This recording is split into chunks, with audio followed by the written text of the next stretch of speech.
The man from Deepatei himself, he is actually the funniest German I've ever met. Yeah. It's not saying much, there's only one funny German. So, Georg Kammerer. Yeah.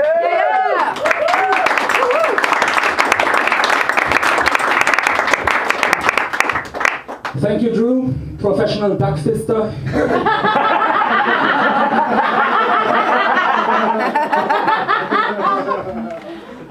Yeah, anyway, Drew, I've got to say, making fun of me because I'm German. I mean, I would understand the fat jokes, but I can't help being German. I was born German. Whereas most of these guys over there were all born and raised in either the motherland of stand-up comedy or sketch comedy, and all at one point thought, where will I find the audience that will be able to appreciate my specific style of comedy? Yeah, Germany, sure.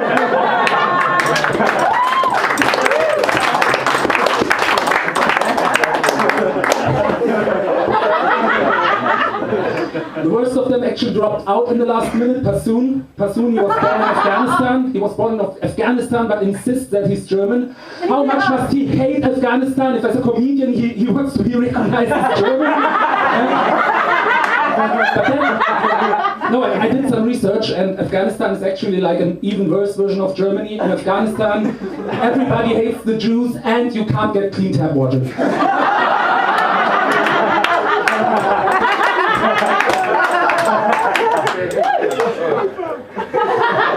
So I have to say I'm kind of a misanthropist. I consider most of the world population just to be expendable biomass, and that goes for comedians as well. So Paul, Sean, Perry, Amanda, Drew, Stephen, Kevin, Neil, I don't have any jokes about you, and I wouldn't care if you all died from AIDS.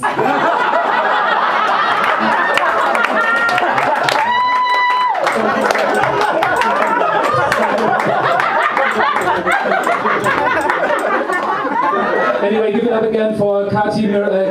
I can never tell the two of you apart because you have so much in common. Like you've very similar names. I want to fuck both of your faces. And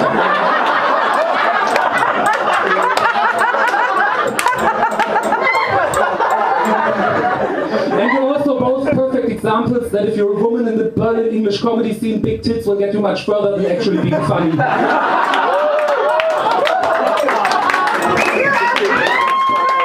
By the way, Caroline, that's why I have no hope for your career. Clearly you can't afford a boob job. You can't even afford dental correction.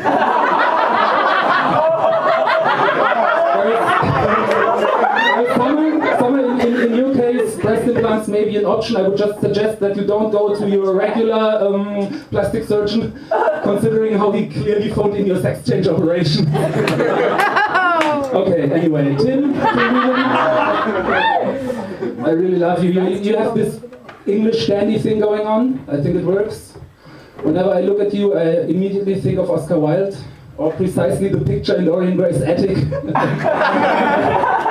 We're not that clever, man! Yeah, it means you're ugly. Anyway, I was kind of impressed with your set. Not because it was funny, but I didn't think that you would have any material for tonight. Because considering your musical work, as far as I know, R.E.M. has never done a roast. Anyway, James Harris. I don't know you that well, actually. I agreed to do this when we both were drunk. So for a second I thought to just include you in that first AIDS joke that I did. But then again, I think I would care if you died from AIDS. I would care so much that I would put on a week-long celebration, and like the first 5 days of this week would just be to celebrate the long overdue demise of James Harris, and then the last 2 days of this week I would dedicate to all the people who have died from AIDS before, because now suddenly all their suffering would have a meaning.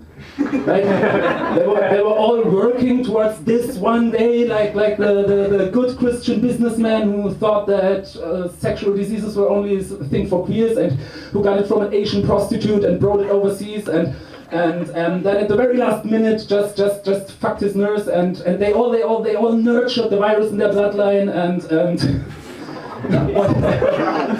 bred it so that it could finally get to the underage drug addict that Sam has blown in the toilet of a gas station just out of curiosity. I think if Sam Harris died from AIDS, it would change my whole attitude towards AIDS. I would turn Christian in a second, fall down on my knees, thank God for... Yeah, whatever. I know what you're all thinking now. That idiot didn't say anything about James Harris. He just did a very distasteful AIDS joke that went on much too long. And you're probably right. But then again, it's not my fault that AIDS is funnier than James Harris.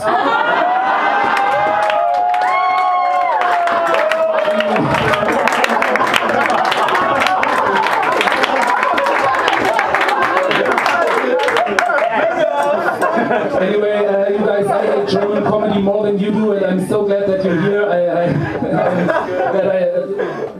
Yeah, just thank you very much for inviting me, James.